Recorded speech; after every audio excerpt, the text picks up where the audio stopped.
Mahal kong mga kapatid sa pananampalataya, magandang umaga sa inyong lahat.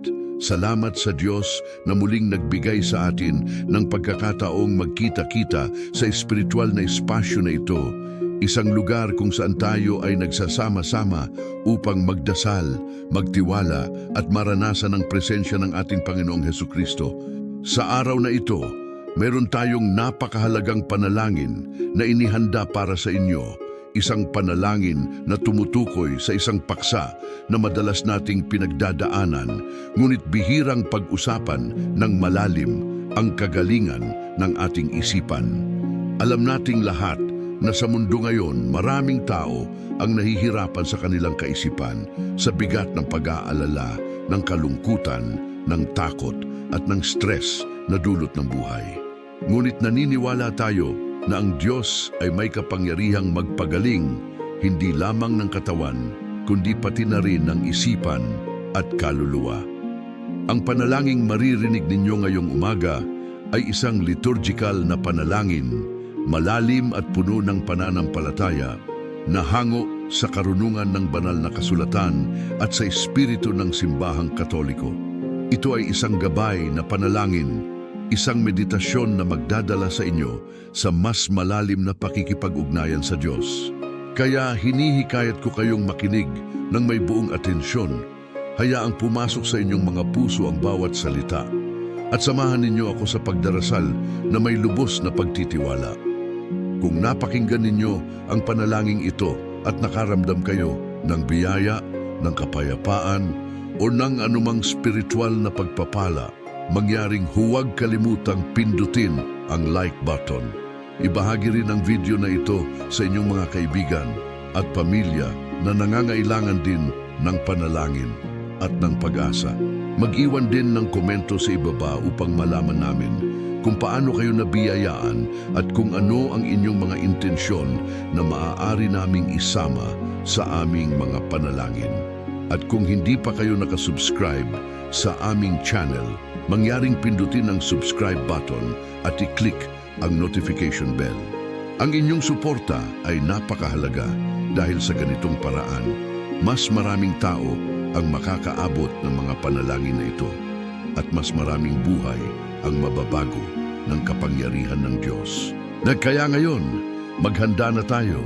Kumuha ng sandali upang manahimik, ilayo ang lahat ng distraksyon at buksan ang inyong mga puso.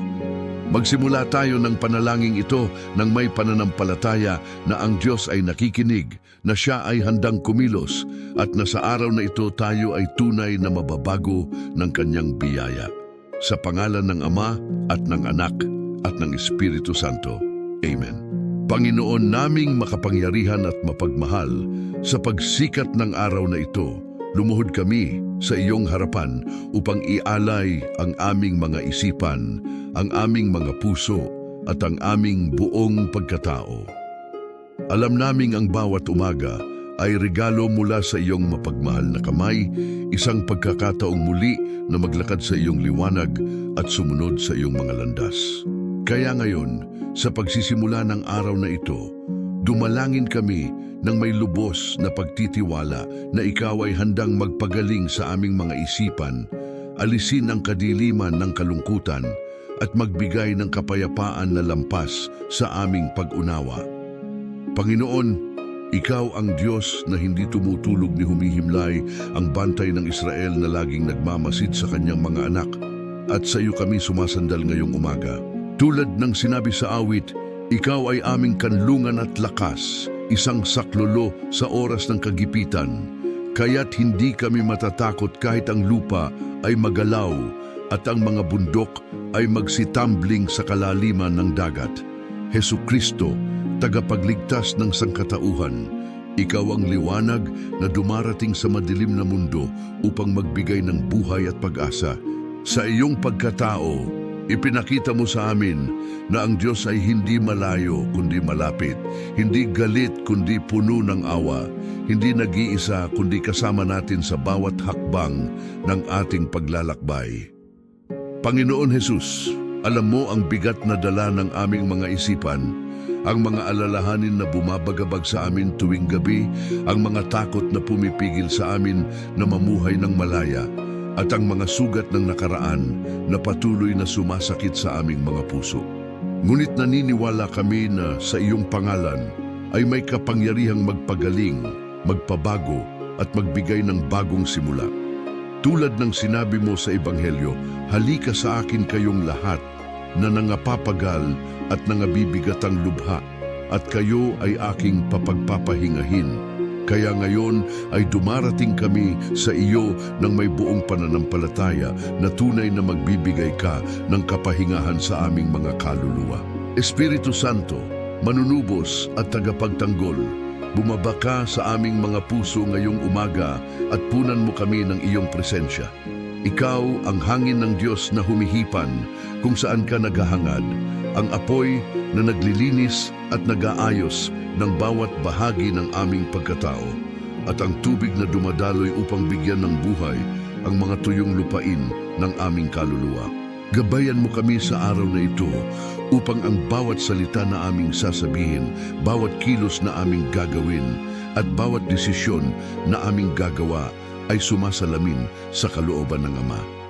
Panginoon, hinahangad namin na maging mga sisidlan ng iyong biyaya, mga instrumento ng iyong kapayapaan at mga saksi ng iyong pag-ibig sa mundo. Sa pamamagitan ng iyong kapangyarihan, alisin mo ang lahat ng negatibong kaisipan na sumusubok na sumira sa aming araw, ang mga pag-aalinlangan na pumipigil sa amin na magtiwala, at ang mga pangamba na nagdudulot ng kawalan ng tulog at kapayapaan sa aming mga tahanan. Ama naming nasa langit, kami ay mga anak mong nakakaranas ng mga pagsubok sa buhay, ngunit naniniwala kaming hindi mo kami pinabayaan. Sa bawat luha na aming napapatak, nariyan ka upang punasan. Sa bawat pagkakamali na aming nagawa, nariyan ka upang magpatawad. At sa bawat pagkakataon na kami ay bumagsak, nariyan ka upang kami ay buhayin. Panginoon, ang aming mga isipan ay madalas na napupuno ng mga alaala ng nakaraan na nagdudulot ng sakit, ng mga problema sa kasalukuyan na tila walang solusyon, at ng mga takot sa hinaharap na tila nakakatakot at hindi tiyak. Ngunit ngayong umaga, sa presensya mo, inialay namin ang lahat ng ito sa iyong mga kamay. Hinihiling namin na ikaw ay kumilos sa aming mga buhay, na ang iyong kamay ay humawak sa amin, at na ang iyong tinig ay magbigay ng direksyon sa aming mga hakbang. Tulad ng sinabi sa Mateo, huwag kayong mga balisa tungkol sa bukas, sapagkat ang bukas ay mababalisa sa kaniyang sarili, sapat na sa bawat araw ang kaniyang sariling kasamaan. Diyos ng kapayapaan at pag-asa, nais naming maranasan ngayong umaga ang iyong pagpapagaling na walang hanggan. Alam naming ang kagalingan sa isipan ay hindi lamang kawalan ng sakit, kundi presensya ng tunay na kapayapaan, ang uri ng kapayapaang dulot lamang ng pakikipag-ugnayan sa iyo. Panginoon, marami sa amin ang nakakaranas ng depression, ng matinding kalungkutan na tila walang katapusan, ng pangamba na nananaig sa aming mga puso, at ng stress na nagmumula sa mga responsibilidad ng buhay. Ngunit naniniwala kami na sa iyong presensya, ang lahat ng ito ay maaaring mabago. Hinihiling namin na ikaw ay pumasok sa pinakamalalim na bahagi ng aming pagkatao, sa mga lugar na hindi namin kayang puntahan, at doon ay magdala ng liwanag, pagpapagaling at pag-asa. Gaya ng sinabi ni Propeta Isaias, yaong nangaghihintay sa Panginoon ay mangagbabagong lakas, sila'y magsisipag pa kanya ng pakpak na parang mga agila, sila'y magsisitakbo at hindi mga papagod, sila'y magsisilakad at hindi mga hihina. Panginoong Hesus, ikaw ay dumating upang bigyan tayo ng buhay at bigyan ng kasaganaan. Nais naming ang araw na ito ay maging simula ng bagong kabanata sa aming mga buhay. Isang kabanatang puno ng pag-asa, ng kagalakan at ng kapayapaan na nagmumula sa iyo. Alam naming ang daan ay hindi palaging madali, na mayroong mga pagsubok na darating, ngunit naniniwala kaming kasama ka namin sa bawat hakbang. Panginoon, tulad ng mga apostol na sumakay sa bangka kasama mo sa kalagitnaan ng bagyo, nais naming maranasan ang iyong presensya sa gitna ng aming mga pagsubok. Kahit ang mga alon ay tumataas at ang hangin ay humihiyaw, naniniwala kaming ikaw ay may kapangyarihang sabihin sa bagyo, tumahimik ka, at ito ay susunod. Kaya ngayon, sa ngalan ni Jesus, sinasaway namin ang lahat ng takot, kalungkutan at kawalan ng pag-asa na sumusubok na sakupin ang aming mga isipan. Banal na Trinidad, Ama, Anak at Espiritu Santo, kayo ay iisang Diyos na may tatlong persona, isang kahanga-hangang misteryo ng pag-ibig at komunyon. Sa umagang ito, nais naming isama ang aming mga sarili sa inyong walang hanggang pag-ibig na maging bahagi ng inyong banal na plano para sa sangkatauhan. Panginoon, alam naming ang bawat tao ay nilikha ayon sa inyong larawan at wangis, at sa makatuwid ay may hindi maaagawang halaga at dignidad.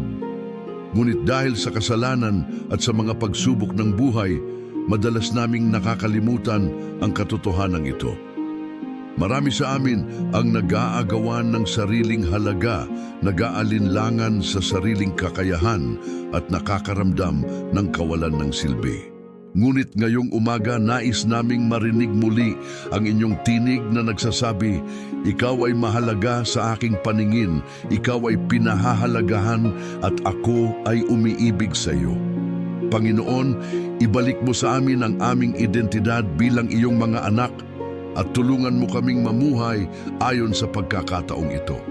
Makapangyarihang Diyos, ikaw ay ang lumikha ng langit at lupa, ng lahat ng nakikita at hindi nakikita, at sa iyong karunungan ay itinakda mo ang bawat bagay sa kanyang lugar.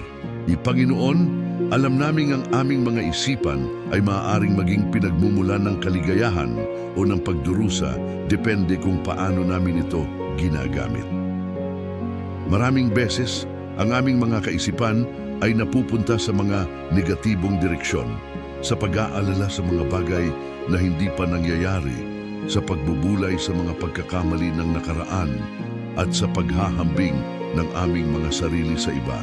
Panginoon, tulungan mo kaming magkaroon ng disiplina sa aming mga isipan na itayo ang bawat kaisipan sa pagsunod kay Kristo, gaya ng sinabi ni Apostol Pablo.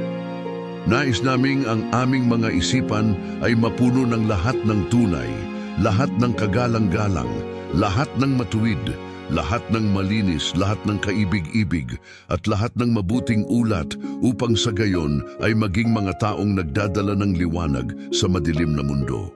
Panginoong mapagmahal, alam naming ang pag-ibig ay ang pinakadakilang utos, ang pundasyon ng lahat ng iba pang utos. Ngunit madalas sa aming mga isipan, ang pag-ibig ay nagiging imposible dahil sa mga sugat ng nakaraan, sa mga taong nanakit sa amin at sa mga karanasang nagdulot ng puot at galit sa aming mga puso. Panginoon, hinihiling namin ngayong umaga na pagalingin mo ang aming kakayahang umibig, na alisin ang lahat ng kalupitan, kapaitan at pagkamuhi na nakadikit sa aming mga kaluluwa. Tulungan mo kaming magpatawad sa mga taong nanakit sa amin, hindi dahil sila ay karapat-dapat, kundi dahil ikaw ay nag-utos at dahil ang pagpapatawad ay nagdudulot ng kalayaan sa aming mga sarili. Panginoon, ipaalala mo sa amin na ang pag-ibig ay hindi lamang damdamin kundi desisyon, isang pagpili na gawin ang mabuti sa kabila ng lahat. Kaya tulungan mo kaming maging mga taong nag-iibigan ng walang kondisyon, ng walang hinihintay na kapalit at ng walang pagod. Ama naming nasa langit, salamat sa pagkakataong ito na manalangin, na makipag-usap sa iyo at makaramdam ng iyong presensya. Sa umagang ito, iniaalay namin sa iyo ang aming mga pamilya, ang aming mga kaibigan at lahat ng mga taong mahalaga sa amin. Panginoon, Marami sa kanila ay nakakaranas din ng mga pagsubok sa kanilang mga isipan, ng mga araw na puno ng lungkot, ng mga gabing walang tulog dahil sa pag-aalala, at ng mga sandaling nag-aalinlangan sa kanilang sariling halaga. Hinihiling namin na ikaw ay dumating sa kanilang mga buhay na magdala ng pagpapagaling, pag-asa at bagong lakas. Panginoon, ipagkaloob mo sa kanila ang karunungang mula sa itaas, ang kapayapaang lampas sa pag-unawa, at ang pag-ibig na nagmumula lamang sa iyo. Gawing mga saksi sila ng iyong kabutihan, mga instrumento ng iyong biyaya, at mga alagad na tunay na sumusunod sa iyong mga yapak. Diyos ng awa at habag, alam naming walang sino man sa atin ang perpekto, na lahat tayo ay mga makasalanan na nangangailangan ng iyong biyaya araw-araw. Panginoon, inaamin namin ang aming mga kasalanan, ang mga pagkakataong nabigo kaming mamuhay ayon sa iyong kalooban, ang mga sandaling pinili naming ang aming sariling landas kaysa sa iyo, at ang mga oras na nanakit kami ng iba sa pamamagitan ng aming mga salita at gawa. Ngunit naniniwala kami sa iyong pangako na kung aming ipinahahayag ang aming mga kasalanan, ikaw ay tapat at matuwid upang magpatawad sa amin at linisin kami mula sa lahat ng kalikuan. Kaya ngayon, humihiling kami ng iyong kapatawaran, ng iyong pagpapanumbalik at ng iyong biyayang muling magsimula. Panginoon, huwag mong alalahanin ang aming mga kasalanan ng nakaraan, kundi tingnan mo kami sa pamamagitan ng dugo ni Hesukristo, ang aming tagapagligtas na nagbayad ng presyo para sa aming kalayaan. Panginoong Jesus, sa Ebanghelyo ay ipinakita mo ang iyong malasakit sa mga taong naghihirap, sa mga may sakit sa katawan at isipan, at sa mga inuusig at pinag-uusig. Dumating ka sa isang babaeng nahuli sa pangangalunya, at sa halip na hatulan, sinabi mo, "Ni ako ay hindi humahatol sa iyo, humayo ka at huwag nang magkasala pa." Dumating ka sa isang lalaking bulag mula pagkipanganak at ibinalik mo ang kanyang paningin, na ipinakita na ikaw ay ang liwanag ng mundo. Dumating ka sa isang babae na dumudugo sa loob ng 12 taon at pinagaling mo siya sa pamamagitan ng pananampalataya. Panginoon, ang mga kwentong ito ay nagbibigay sa amin ng pag-asa na ikaw ay handang gawin ang parehong mga himala sa aming mga buhay ngayon. Hindi kami karapat-dapat, ngunit umaasa kami sa iyong awa. Hindi kami perpekto, ngunit naniniwala kami sa iyong kapangyarihan. Kaya ngayon, tulad ng bulag na sigaw, Jesus, anak ni David, maawa ka sa akin, kami rin ay sumisigaw sa iyo ngayong umaga. Espiritu Santo ng Diyos na buhay, ikaw ay ang tagapagtanggol na ipinadala ng Ama at ng Anak upang gabayan kami sa lahat ng katotohanan. Sa umagang ito, dumating ka sa aming mga puso at isulat mo ang iyong kautusan sa aming mga isipan at mga puso. Panginoon, tulungan mo kaming maunawaan ang salita ng Diyos ng mas malalim, na hindi lamang sa ulo kundi sa puso, upang ito ay maging buhay at gumagawa sa aming mga buhay. Gabayan mo kami sa pagpili ng tama sa halip na madali, ng mabuti sa halip na masarap, at ng banal sa halip na pangkaraniwan. Panginoon, nais naming maging mga taong puno ng Espiritu, mga taong ang buhay ay sumasalamin sa presensya ng Diyos, at mga taong nagdudulot ng pagbabago sa mundo sa paligid namin. Punan mo kami ng iyong mga bunga na pag-ibig, kagalakan, kapayapaan, pagpapahinahon, kabaitan, kabutihan, pagtatapat, kaamuan, at pagpigil sa sarili. Panginoong makapangyarihan at walang hanggan, sa pagtatapos ng unang bahagi ng panalangin ito, nais naming ipahayag ang aming lubos na pasasalamat sa iyong walang sawang pag-ibig at awa. Salamat dahil sa kabila ng aming mga kahinaan at pagkukulang, patuloy mo kaming tinatanggap, pinagpapala at ginagabayan. Salamat dahil sa bawat umaga ay bagong simula, isang pagkakataong maranasan ng iyong mga awa na bago araw-araw. Panginoon, habang patuloy naming ang panalangin ito, nais naming mananatiling bukas ang aming mga puso sa iyong presensya. Handang makinig sa iyong tinig at handa ring sumunod sa iyong kalooban. Alam naming ang tunay na kagalingan sa isipan ay nagsisimula sa malalim na pakikipag-ugnayan sa iyo, ang pinagmumulan ng buhay, pag-asa at kapayapaan.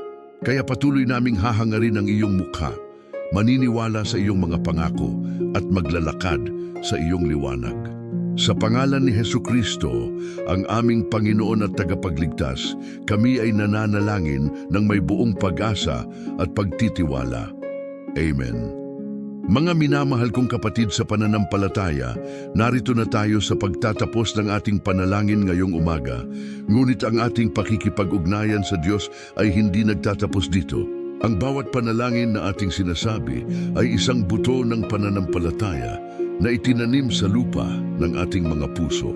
At sa takdang panahon, ito ay sisibol, lalaki at magbubunga ng mga himala na lampas sa ating inaasahan. Naniniwala ako ng buong puso na ang panalangin ito ay hindi lamang dumarating sa inyong mga tainga bilang mga salita, kundi pumapasok sa pinakamalalim na bahagi ng inyong pagkatao bilang isang banal na pag-asa, isang liwanag sa gitna ng kadiliman at isang yakap mula sa Diyos na nagsasabing ikaw ay hindi nag-iisa. Sa mundo na ating ginagalawan ngayon, maraming tao ang nakakaramdam ng kalungkutan, ng kawalan ng pag-asa at ng bigat na tila hindi na kayang pasanin.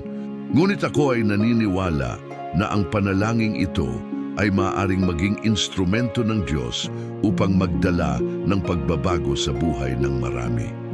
Kaya naman, hinihiling ko sa inyo mula sa kaibuturan ng aking puso, kung nakaramdam kayo ng biyaya habang nakikinig sa panalangin ito, kung naantig ang inyong espiritu o kung nakahanap kayo ng konting kapayapaan sa gitna ng inyong mga pagsubok, mangyaring pindutin ang like button. Hindi ito simpleng kilos lamang, ito ay isang paraan ng pagsabi sa Diyos na kayo ay tumatanggap ng kanyang biyaya at nais ninyong ibahagi ito sa iba. Sa bawat like na inyong ibibigay, lumalaki ang posibilidad na ang video na ito ay makikita ng mas maraming tao, ng mga kaluluwa na desperado na sa pag-asa, ng mga taong nag-aalinlangan pa kung mayroon bang Diyos na nakikinig sa kanilang mga daing. At hindi dito natatapos ang ating responsibilidad bilang mga alagad ni Kristo. Hinihikayat ko kayong ibahagi ang panalangin ito sa inyong mga kaibigan, sa inyong pamilya, sa inyong mga kasamahan sa trabaho at sa lahat ng taong alam ninyong nangangailangan ng pag-asa at ng espiritual na lakas. Ipadala ito sa inyong mga group chats, i-post ito sa inyong social media accounts at gawing bahagi ng inyong araw-araw na buhay ang pagbabahagi ng mga panalangin tulad nito.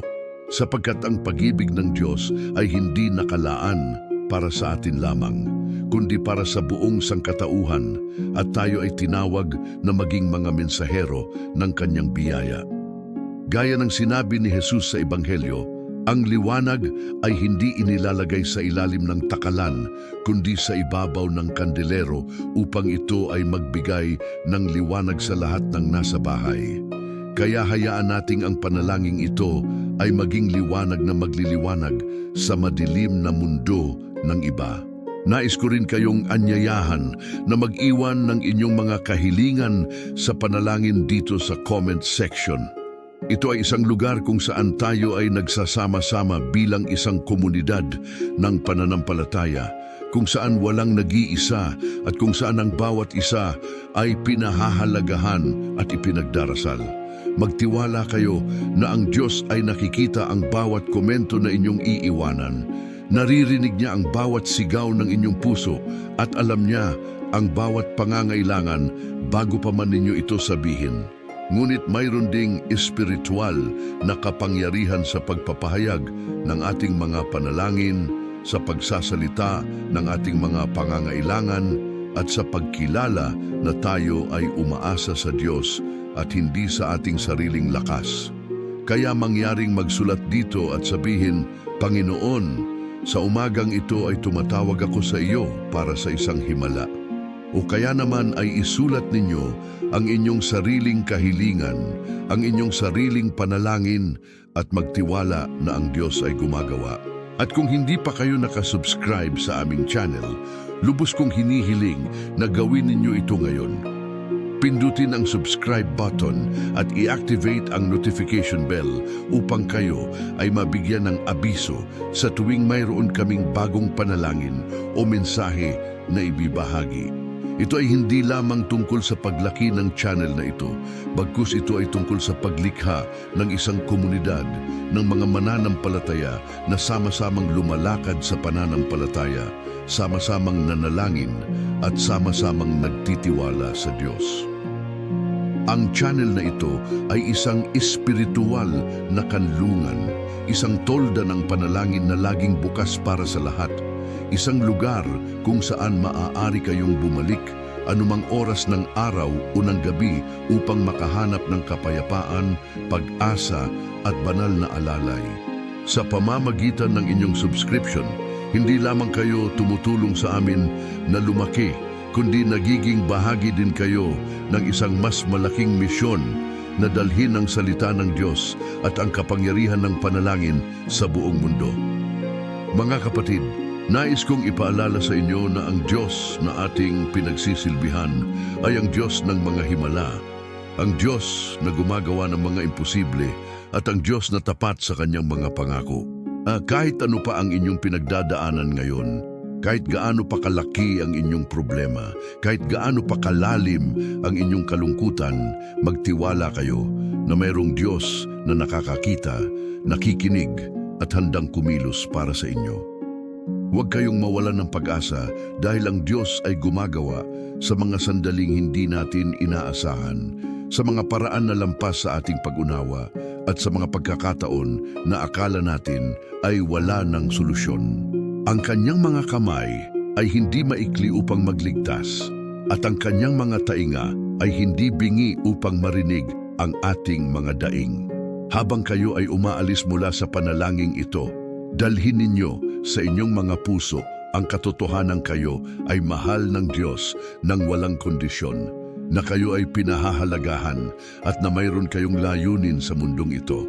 Huwag kayong magpahintulot na ang mga pananalita ng demonyo, ang mga pang-uusig ng mundo, o ang inyong sariling mga pag-aalinlangan ay hadlangan kayo sa pagiging taong nilikha ng Diyos para sa inyo. Kayo ay mga anak ng hari ng mga hari, kayo ay mga tagapagmana ng kaharian ng langit, at kayo ay mga instrumento na ginagamit ng Diyos upang magdala ng pagbabago sa mundo.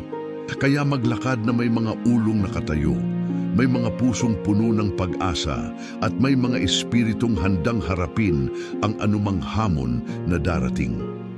Ang panalangin ay hindi lamang isang ritual o isang gawain na dapat tapusin, kundi isang buhay na pakikipag-ugnayan sa Diyos. Isang relasyon na lumalaki at lumalalim sa bawat araw. Kaya hinihikayat ko kayong gawing bahagi ng inyong pang-araw-araw na buhay ang panalangin. Hindi lamang kapag kayo ay may problema o nangangailangan ng tulong, kundi sa lahat ng pagkakataon, sa mga araw ng kasiyahan at sa mga araw ng kalungkutan, sa mga sandali ng tagumpay at sa mga sandali ng pagkabigo. Ang Diyos ay nais na marinig ang inyong tinig, na malaman ang inyong mga iniisip, at na maging bahagi ng bawat aspeto ng inyong buhay. Kaya huwag kayong mahiyang lumapit sa Kanya, dahil Siya ay isang amang naghihintay ng may bukang bisig upang tanggapin kayo, patawarin kayo, at yakapin kayo. Sa pagtatapos, nais kong ipahayag ang aking malalim na pasasalamat sa bawat isa sa inyo na nanood, nakinig, at nanalangin kasama natin ngayong umaga. Ang inyong presensya dito ay hindi pagkakataon lamang kundi bahagi ng banal na plano ng Diyos. Mayroon kayong papel na ginagampanan sa pagpapalaganap ng kanyang mga mensahe, sa pagdadala ng pag-asa sa iba, at sa pagiging saksi ng kanyang kapangyarihan. Kaya ipagpatuloy ninyo ang mabuting gawa, manatiling matatag sa pananampalataya, At huwag kalilimutang ang Diyos ay laging nasa inyong tabi, gumagabay, nagpoprotekta at nagmamahal sa inyo ng walang hanggan. Tandaan ninyo mga kapatid na ang channel na ito ay hindi lamang isang platform kundi isang banal na espasyo, isang tolda ng panalangin na laging nandito para sa inyo.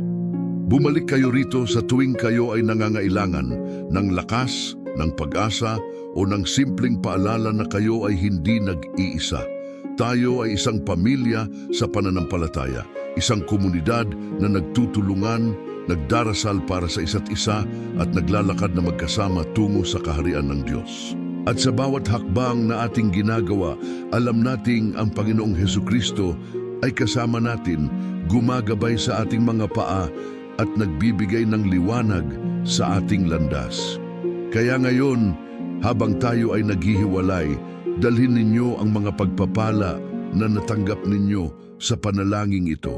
Ibahagi ito sa iba, ipanalangin ito para sa mga taong mahal ninyo at hayaang ang kapangyarihan ng Diyos ay kumalat sa pamamagitan ninyo.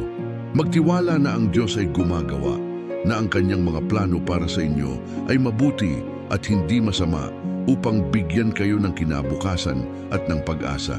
At lagi ninyong tandaan na sa Diyos, walang imposible, walang huli na, at walang taong hindi maaaring baguhin ng kanyang biyaya. Bago tayo tuluyang magtapos, samahan niyo ako sa pagdarasal ng Ama namin at ng Aba Ginoong Maria, ang dalawang panalangin malapit sa puso ng bawat Katoliko. Ang mga panalangin na itinuro sa atin ni Jesus at ng simbahan, ang mga panalangin na nagdudulot ng biyaya at proteksyon sa ating mga buhay. Ama namin, sumasalangit ka, sambahin ang ngalan mo, mapasa amin ang kaharian mo, sundin ang loob mo dito sa lupa para nang sa langit. Bigyan mo kami ngayon ng aming kakanin sa araw-araw at patawarin mo kami sa aming mga sala para ng pagpapatawad namin sa nagkakasala sa amin. At huwag mo kaming ipahintulot sa tukso at iadya mo kami sa lahat ng masama. Amen. Aba Ginoong Maria, napupuno ka ng grasya, ang Panginoon ay sumasa iyo. Bukod kang pinagpala sa babaing lahat at pinagpala naman ang iyong anak na si Jesus. Santa Maria, Ina ng Diyos, ipanalangin mo kaming makasalanan ngayon at kung kami ay mamamatay. Amen. Narito tayo at nandito tayo palagi, nagtitipon-tipon sa ngalan ng Ama, ng Anak at ng Espiritu Santo. Amen.